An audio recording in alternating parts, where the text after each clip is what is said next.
Everyone. My name is Earl Stoddard. I'm an Assistant Chief Administrative Officer. I'll be emceeing today just to walk us through. I want to welcome you all to our Department of Transportation's Equipment Maintenance and Transit Operations Center, the MTOC. Appreciate you all being here. We're going to talk about the county's preparations for tomorrow's impending snow event. We'll start off by hearing from our County Executive, County Executive Mark Elrich, and then we'll hear from our Council President, Natalie Gonzalez, and then I'll come up and introduce some of our operational departmental leads so you can hear about our efforts to prepare for snow removal, but also talk to the concerns that we have for our residents, their vulnerabilities, and how to keep them safe. So with no further ado, let's hear from our elected officials. Mr. County Executive. Hey, thank you, and thank you all for being here. My views on snow really drastically changed with age,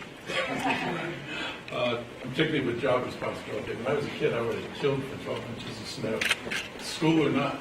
Now, not so much. It's expensive stuff. I'd rather see the money, frankly, on other things. I mean, this money will come out of our budget.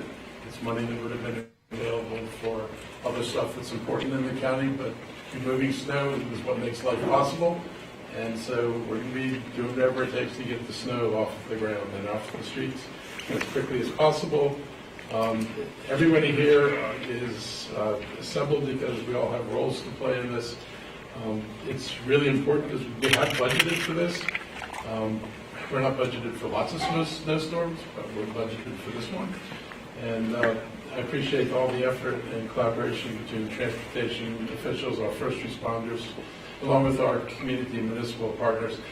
We haven't had a winter storm like this in a decade. Depending on how big it is, it's probably going to be longer than a decade. So it's been a while since we've gone through this ordeal, but these are the things we need. We need people to take this seriously. Do not go driving around and see how long you can press it before you decide to head back home. Because if you're wrong, you're going to get stuck, and if you get stuck, somebody else is going to get stuck, and the more people get stuck, the harder it's going to be for plows to go through and get things clean. So don't press your luck and be patient and stay home as much as you can. If you haven't signed up for text alerts, sign up for text alerts so that you know what's happening in the county and we can keep you updated. For information about plowing and other snow-related information, residents should visit montgomerycountymd.gov/snow. It's a very own page, snow page. So go to the snow page. And residents should follow us on social media. We want anyone with questions to contact 311 with questions and only call 911 for emergency purposes. 911 is not for this. 311 is for this. 311 is not usually open on weekends, but they will be in operation on Sunday. So if something happens on Sunday, 311 is a number that people can call. We need people to stay inside and off the roads during the storm. It's not worth the risk to your safety, but also no one wants to deal with the expensive car damage. And we need people to be patient as we recover from the storm. If it gets to be this high, it's going to be challenging because we've got to get rid of the snow. And if you watch snowstorms before and how we usually treat things, the deeper the snow, the harder it is to pile it up because you've got to have a place to put these massive piles of snow. So it's going to take a while to get things clear. It's going to take a while to get all lanes clear. So be patient with this and understand that we're dealing with something that doesn't happen every day. We're asking everyone to give us at least 12 hours from the end of the snowfall before checking on the status of cleared streets. Once the snow is over with and everybody's out running around, moving the snow around, in about 12 hours we should be able to give you a good picture of what's happening. We also want residents too, and I think this is one of the most important things. Look out for your family members and your neighbors. You know, if somebody's outside shoveling snow and you're conscious of who's around you, just keep your eye on the folks around you. I actually had a friend who fell over dead shoveling snow from a heart attack, and nobody knew he was out there, and he didn't get any help in time. And so if you're out and you see other people, just keep an eye to make sure that nobody gets in trouble. If you can help with their sidewalks, particularly elderly or people with disabilities, please do that. In driveways and any streets you can help with, and ensure that you have groceries and prescriptions. And also watch out for those without shelter and direct them to find us so we can provide shelter. If you see somebody who's without shelter and outside, contact us. Let us know where they are, so we can try to bring them inside. And also, just take care of each other. This is one of those times when we're all in this together. We need to be looking out for each other, and I just hope everybody will do that. Be patient. This will not go on forever. Sun will return. Warmth will return. It's just going to be a while. And Monday's going to be a terrible day to go outside. It's going to be 5 degrees. Nobody should be going outside. There's nothing you could possibly do out there that will be fun at 5 degrees. So stay in, enjoy yourself, cook some good food, and stay with the people that take care of you, and you take care. Take care, everybody. Thank you. Good afternoon. My name is Natalie Fanny Gonzalez. I'm the Montgomery County Council President. I only have two couple messages, and then I'm going to do it in Spanish because I see you right there. So you're welcome. The first thing, this is a time when we all come together as a community to protect one another. And I think the key thing is to be prepared. Do your groceries today and tomorrow. Make sure that your neighbors are taken care of, and know that on Monday, if your kids are in MCPS, there's no school, and it has nothing to do with the snow, so that actually works out very well.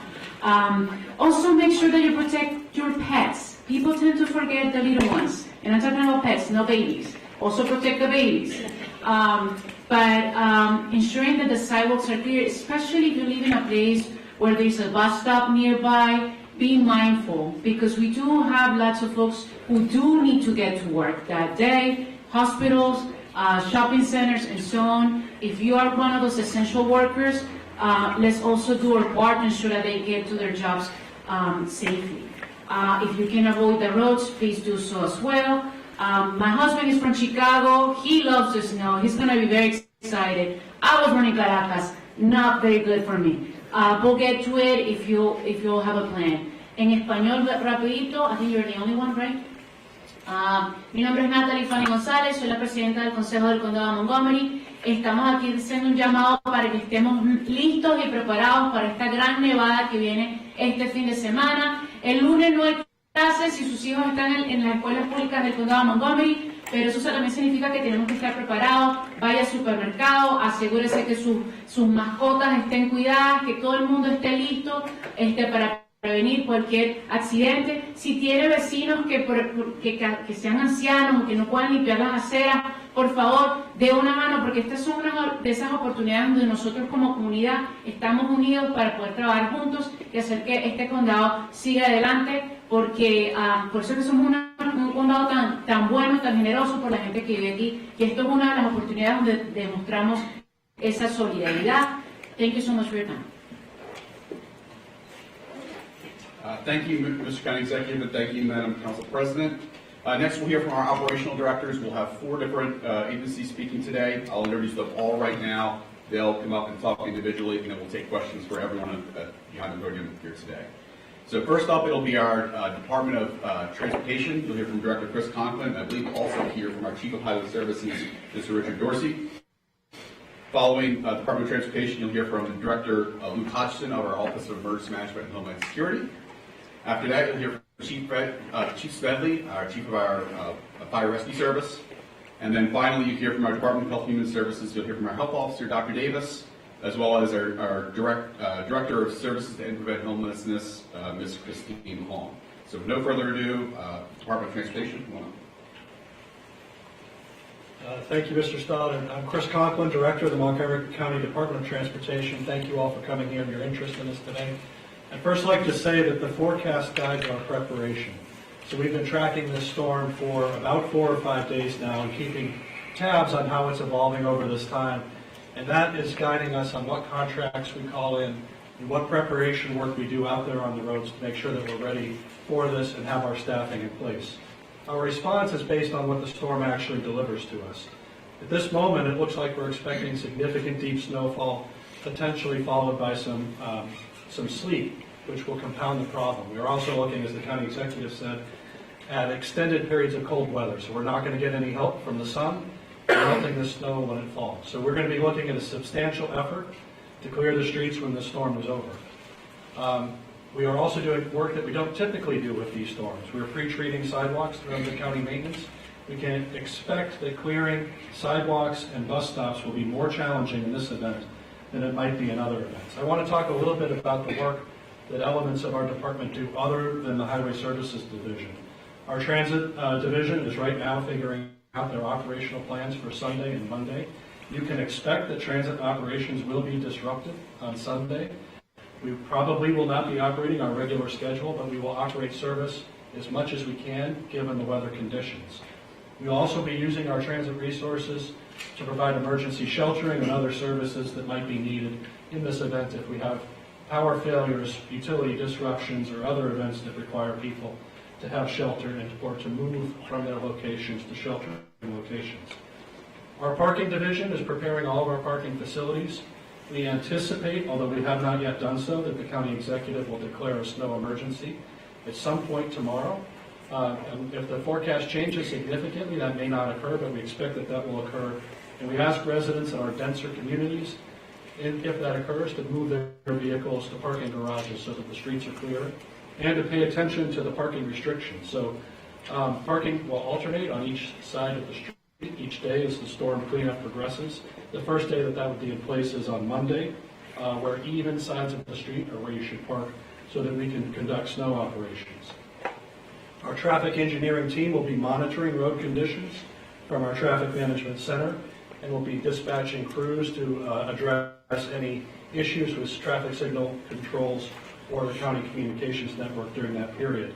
Our transportation engineering team will be on board if there are any issues with structures, bridges, or other maintenance, highway repairs that are needed this. And then most importantly, our Highway Services Division will be moving into this facility and 4 others like it around the county on Saturday, and we'll be here until the cleanup is finished. I really want to thank the 275 county employees and at least double that in number of contractors that are going to be with us from the moment, actually well before the snow starts flying, through when the last residential street and sidewalk is cleared. We hope that is sometime on Monday. If the storm tracks as planned, it may not be Monday. As the county executive mentioned, this information about the status of our streets, when streets are expected to be clear, is all available on that snow page on the Montgomery County website, so we ask you to look there. And I want to talk a little bit about our first priorities during operations before I hand it over to Mr. Dorsey. Our first priority is to support our public safety agencies. So we will be working to clear routes to have easy access to within a quarter mile of most residents in Montgomery County. That's priority number 1. When we have that maintained, we move on to clearing other primary roads and secondary roads, and then residential roads. And there are many advantages to living on a cul-de-sac deep in a neighborhood, but one of them is not being the first to have your street cleared. So keep in mind that we have a structured way we go about this. It's prioritized, and it's intended to first serve public safety, and then second to restore access. So I thank you in advance for your patience. I thank you in advance for thanking our crews if you see them out doing the work. And please recognize the extreme cold that we're expecting, and that may affect our ability and your ability to deal with this snow and fall. So with that, I'll let Richard Dorsey talk a little bit about the team and the activities he expects to undertake over the next couple days.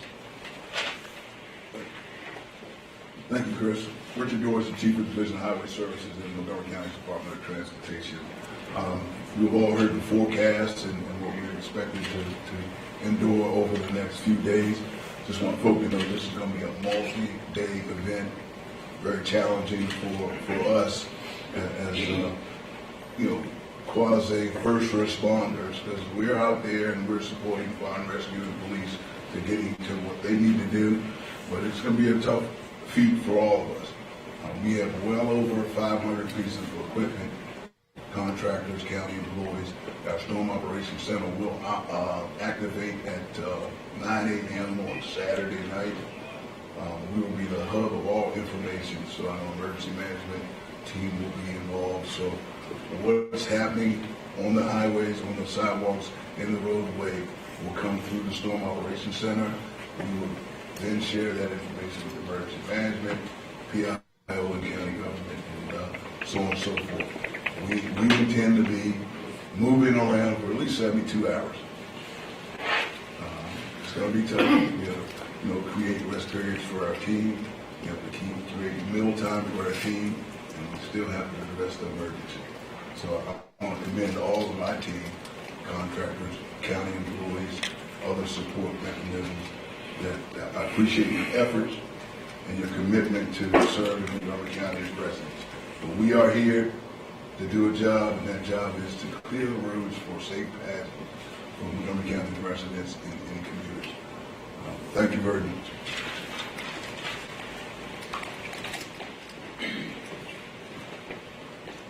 Good afternoon. My name is Luke Hodgson. I'm the Director of the Office of Emergency Management and Homeland Security. For those of you who don't know, emergency management is responsible for coordinating all of the different county and community agencies that prepare for, respond to, and recover from emergencies like the storm we're about to endure. We work closely with our neighbors, the state, and the federal government to get more resources here when we need them. So we've been working all week with all of our partners, many of whom you see behind me, to prepare for this incoming storm, but also the brutal cold that we're expecting to hit behind the storm and then to persist for quite some time. Wednesday, we met with directors of all departments to talk about our emergency operations plan, to officially activate that and to close any gaps that we may have.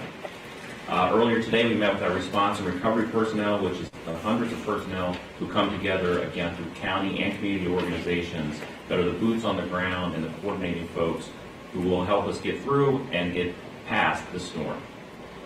We're meeting daily with state and regional partners, and we've activated our extreme temperature plan, which we'll hear a little bit more about later. Tomorrow, we'll activate our emergency operations center, which will be staffed through the entirety of the event. We're ensuring that the entirety of the community is focused only on this storm, and we're ready to respond with whatever comes our way. But when we talk about the entire community, we cannot do that without literally everyone, so we're asking the public to do a few things. We ask you always, when you're preparing for an emergency, to make a plan, make a kit, stay informed, and get involved.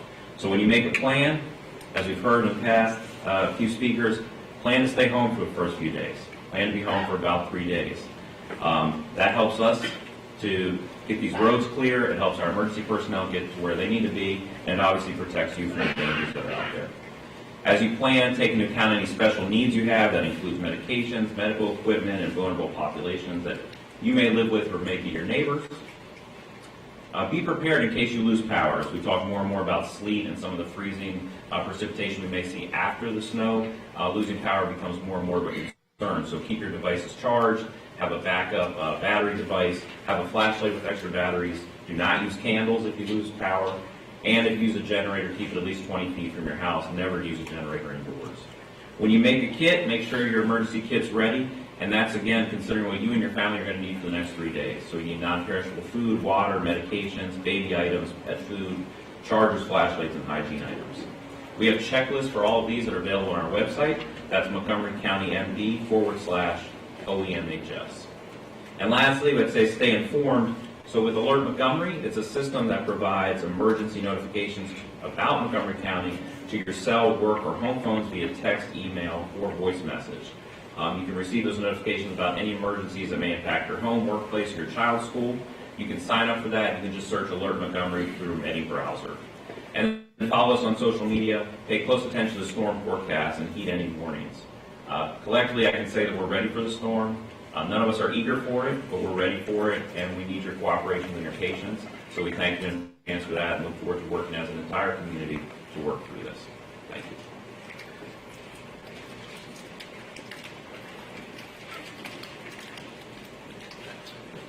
Hello, everyone. My name is Corey Smedley, Fire Chief for the Montgomery County Fire and Rescue Service. First and foremost to the media, thank you for helping us get the message out. We can't do this alone, and you are an integral partner in this process.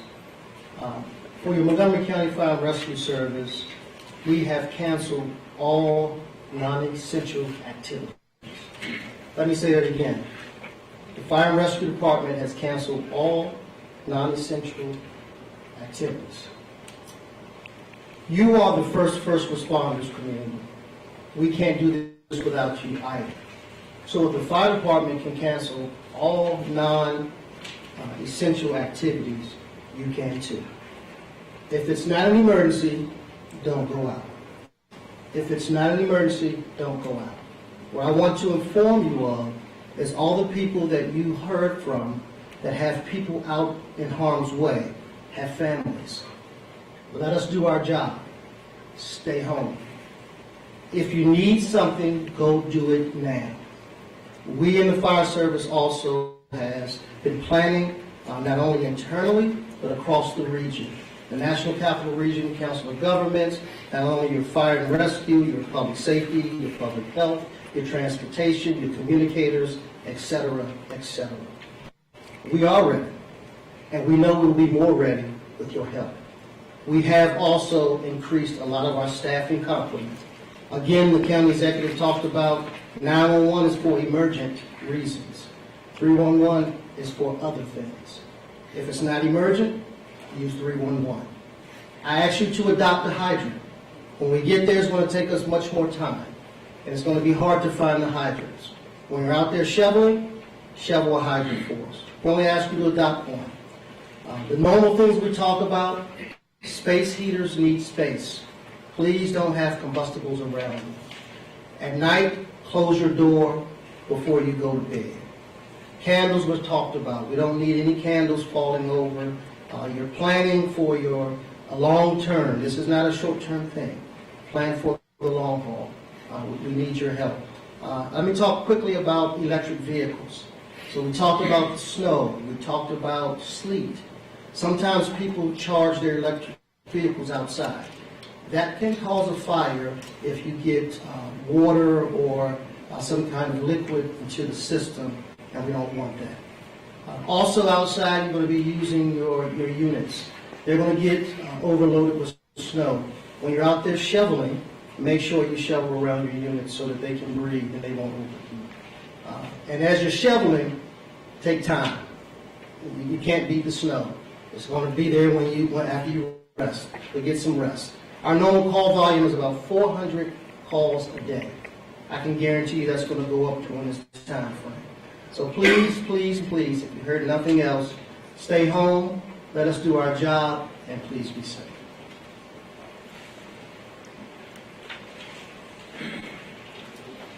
Thank you. Good afternoon. I'm Dr. Keisha Davis, the County Health Officer.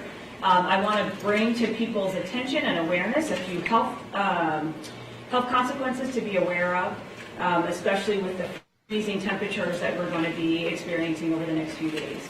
So the first is around frostbite and hypothermia. You want to be aware of the symptoms. If people are feeling numbness in their fingers, toes, tips of their nose, earlobes, make sure that those surfaces are covered and staying warm. If you're feeling numbness in those areas, go inside, take a break, stop, protect yourself, and warm up.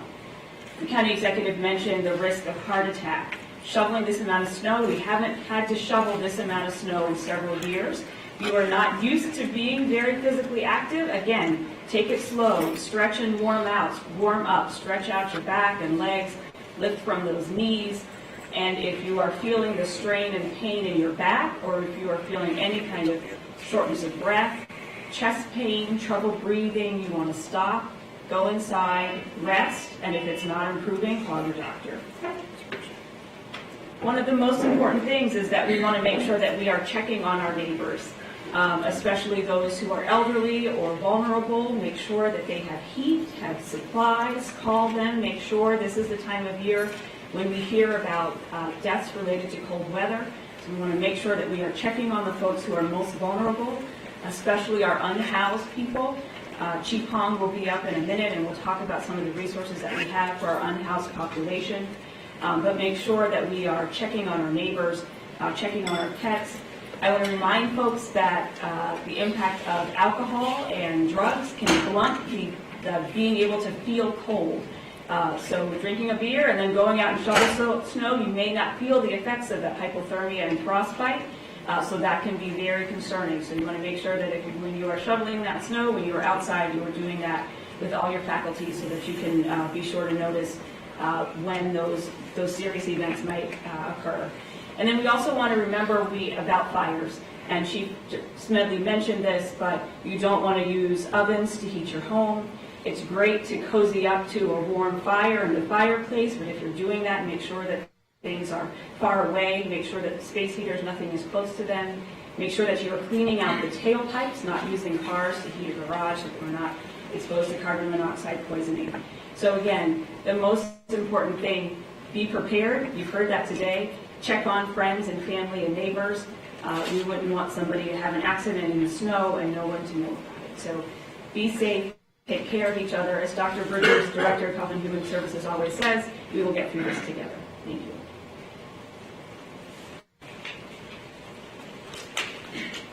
Good afternoon. I'm Christine Hong. I'm the Chief of Services to End and Prevent Homelessness. And I just wanted to say that nothing underscores more how housing or not having housing is a life or death matter than a winter event like this. And I am especially thankful and want to acknowledge our many street outreach partners. They've been working tirelessly this week, proactively canvassing the 500 square miles of our county, urging people who are unsheltered to come indoors into shelter. And I also want to express my appreciation to our emergency shelter partners.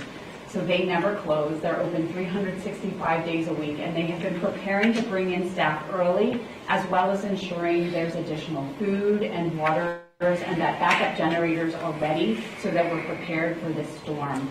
And in addition to that, I just want to urge all of you in the community, if you see an unsheltered neighbor, please urge them to come indoors, whether that's emergency shelter or with a family or friend. And if they need emergency shelter, they can call our crisis center, which is being staffed 24/7 and will be helping with shelter placements over the weekend. That number is 240-777-4000. So please urge anyone you encounter outside who is unsheltered to come indoors.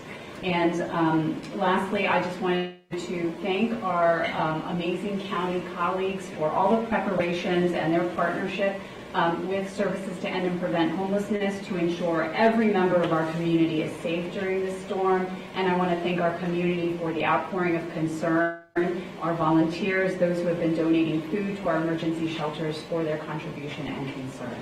Thank you, everyone.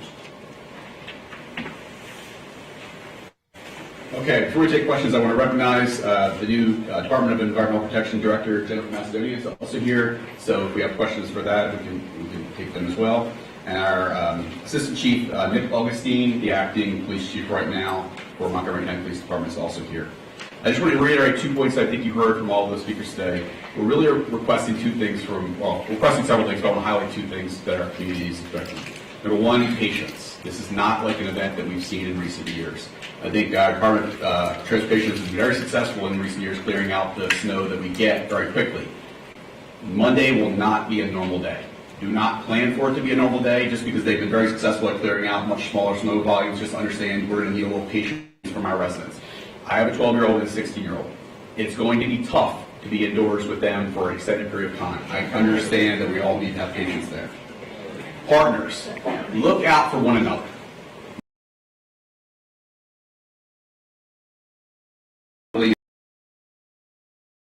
Help be the first responders for us.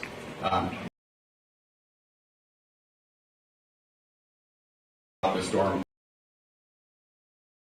Look out for the community members who may not get the attention in other ways. So, with that, I'm going to stop and I'm going to open it up for questions for anyone who's standing. Tony? You guys mentioned there's a budget for this one. Can you say how much?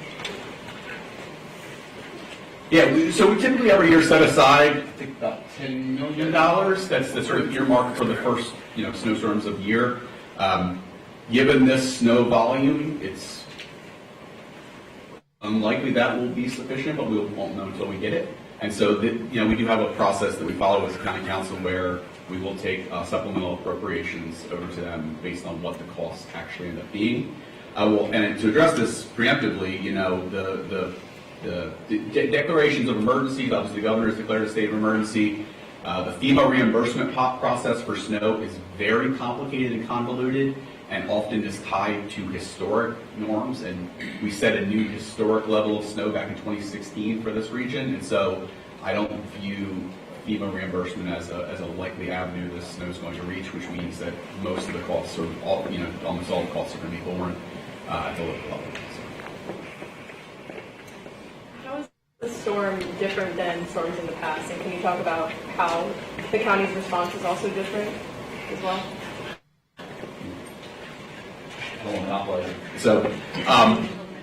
What I'll start by saying is the complexity of this event is the combination of snow and ice. That's going to present some unique challenges. And the distribution of snow versus ice is we're very close to the snow ice line here in this region. And so if we get less snow, it's probably because we're going to get more ice. So if we see smaller snow volumes, I wouldn't take that as a good sign necessarily for our ability to, not have other issues. More ice could contribute to more power outages, more other collateral impacts. And so I think that's the tricky part about this particular event is where exactly that snow ice line of demarcation will fall and how much snow versus how much ice we get. The other thing is because we've gone such an extended period of time without such a heavy snowfall, the trees haven't been culled or tested in recent years. Similarly, buildings, when they get this kind of weight, sometimes can suffer from that. And if they haven't been, we haven't had intermittent events to test the maintenance quality in all the buildings across the county, not county buildings exclusively, but residential buildings and other locations. And so, because we've gone such a long period of time without such a burden of snow, it can present challenges. Things that have maybe built up over time that haven't been recognized. I think that we could see that. If there are big power outages, is the county ready to house people without electricity in their home? Luke, do you want to talk about our mass care plan or HHS test? Perhaps both of you come up. I think it's probably best. I'll let you. Hello again. So through a number of partners, primarily our health and human service partners who I'll allow to speak in just a moment, we do have a mass care plan. Unfortunately or not, we exercise that relatively frequently. The nature of Montgomery County is that we have a number of high-rise buildings that are susceptible to any sorts of maintenance failures or fires. So oftentimes we do have to evacuate entire buildings. That comes in handy in this case because we do have a lot of practice, we have a lot of institutional knowledge, and we have a lot of experts who are operating in the field, especially in the health and human services field. To that end, we have designated shelters, we have designated personnel who can do it, we have food plans, we have long-term housing plans, we have plans to access and provide all the amenities that you may need, regardless of what type of population may come there, and we can, in theory, house them interminably until we can figure out a more long-term solution for their housing situation. Now, obviously, if you're talking about numerous buildings that have lost power, that's going to introduce challenges for us, primarily with staffing, and we would likely need to displace some of our other services. So what we typically rely on, such as libraries and rec centers, we would need to displace those services that are normally provided there. Our backups in most of the scenarios are schools, which are great, but if we do have school in session, then we would need to displace those students and the learning that's going on at that time. So it's a matter of scaling it. All the plans are there. They've been well rehearsed. We have people who are prepared to do it. It's just a matter of when you get to that scale, how much disruption are we causing by housing these folks. But yes, we are absolutely prepared to house folks, along with our community partners. And I'll turn it over to Dr. Bridges to add. Thank you, Director Hodgson. James Bridges, Department of Health and Human Services. So yes, as Dr. Stoddard said and Director Hodgson said, we have a 24-hour operation. We have a schedule now that Emergency Management and Homeland Security has been provided with, so we are prepared to answer your questions. We have contracts with our local hotels and other community partners, and we run a 24-hour operation. So the bottom line is we are prepared, we are ready, and as Dr. Davis said, we will get through this together.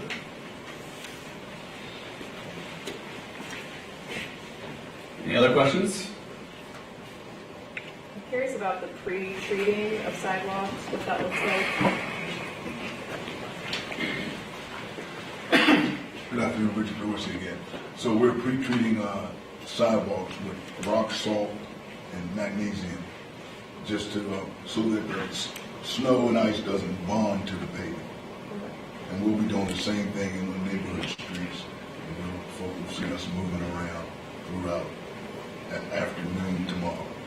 Are you using salt brine? I remember that's something. So we have used salt brine on our primary routes, and you'll see the white stripes on probably 1,000 lane miles of roadway throughout Montgomery County. Thank you. I just will say on the salt front, I think it's important to recognize that we've been trying to be judicious with salt in recent years because we recognize the harm it can cause to our stream beds. I think it's also important to recognize that salt is not a panacea. It buys you a couple degrees when of melting, and so it will be useful early on in the event. But once you start to get a big accumulation, salt loses some of its efficacy. So it is an important tool, but I think it's important that our residents know that just because you put salt down your sidewalks, you're going to be shoveling snow one way or the other. So, all right. Well, thank you, members of the media. Oh, sorry. Go ahead. One more, oh, yeah, sorry. of course. Is there something specific that you worry about during this storm? You have mentioned that we haven't had this one in 10 years. Is there something that maybe you're concerned about? I would say there's a couple things that I noted earlier. Number one, we've been fortunate over recent years to not have had these kinds of community events. And so I think we're concerned about the patience that our residents are going to show for this particular event. And I think that they may do things that they would not otherwise do because they get frustrated when things are not operating in such an open fashion on Monday as they've gotten accustomed to. So I think that's why we really want to push that patience thing. Number two, I think the ice accumulation is something that is concerning because that leads to a whole set of other implications for damage to critical infrastructure, power lines, and things of that nature. And then thirdly, I would say the extreme cold that we're going to get on the back end of this presents challenges, particularly for our water system. And so when you put a foot of snow on the ground and then you have water main breaks underneath of it, identifying where those water main breaks are and getting them covered and repaired takes more time. And obviously you get more significant infrastructure damage the longer the water main break is happening while it's unchecked. And it also there's going to be more breaks because of the extreme cold. And so I think the combination of those things are going to present some opportunities for real challenges on the back end of this storm. And I think those are things I think we're paying extra attention to over the next few days.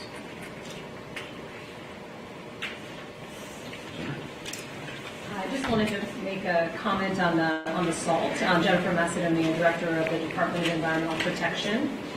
So we talked about the pre-treating that they're doing on the major roadways. For residents, I wanted to sort of circle back on the issue of salt.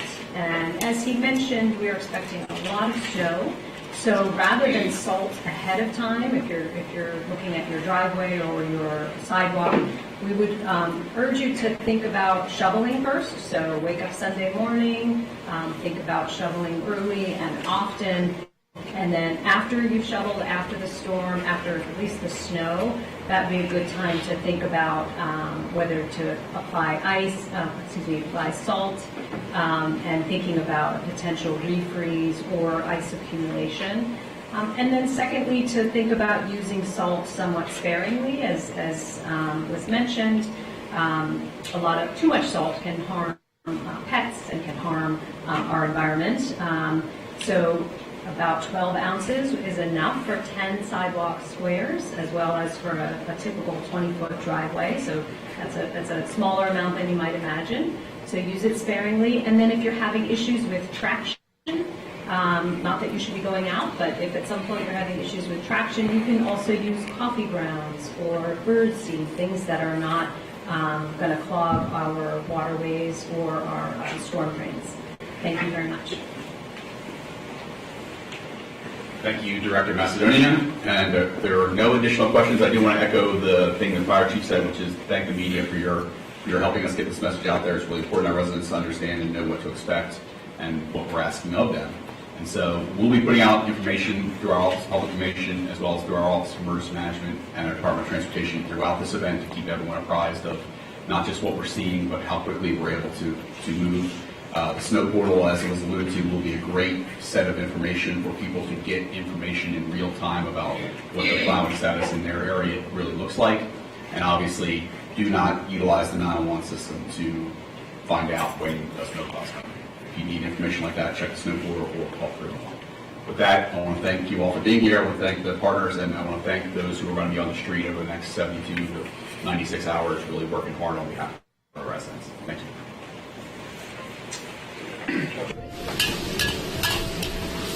We cook the food the way that we like to eat. If I don't want to eat it, I don't